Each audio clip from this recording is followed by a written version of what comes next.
La journée s'est bien déroulée en général, aucun dommage majeur, aucune inondation à signaler, même que le ciel, à certaines reprises, semblait vouloir s'éclaircir à l'horizon, comme vous pouvez le constater derrière moi. Donc, on peut dire que la tempête Sandy est moins pire que ce qu'on s'attendait.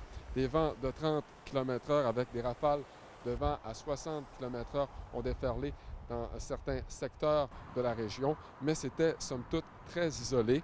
La pluie est tombée de façon intermittente, surtout en avant-midi et durant la nuit. Environnement Canada affirme qu'une quarantaine de millimètres de pluie sont tombés au cours des dernières heures et on prévoit que 20 à 30 millimètres de pluie tombent dans certains secteurs de Charlevoix, surtout dans les secteurs montagneux au cours des prochaines heures.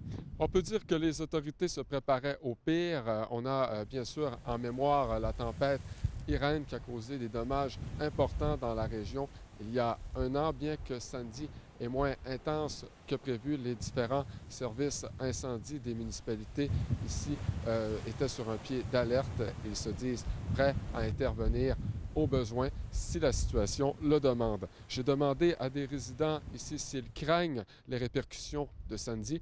Voici ce qu'ils m'ont répondu. Ici, à Rivière-Malbaie, là, je reste en face des chutes Fraser, il n'y a pas de problème.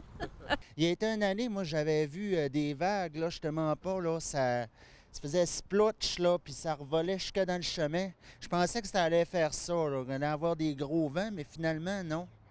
Je trouve que ça a été moins pire que ce qu'il disait, là. Bon, on va peut-être avoir un peu de pluie, là, nous autres, mais pas plus que ça.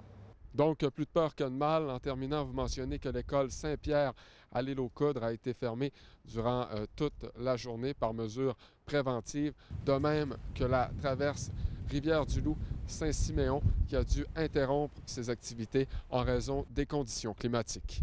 Patrick Harvey, à la Malbaie.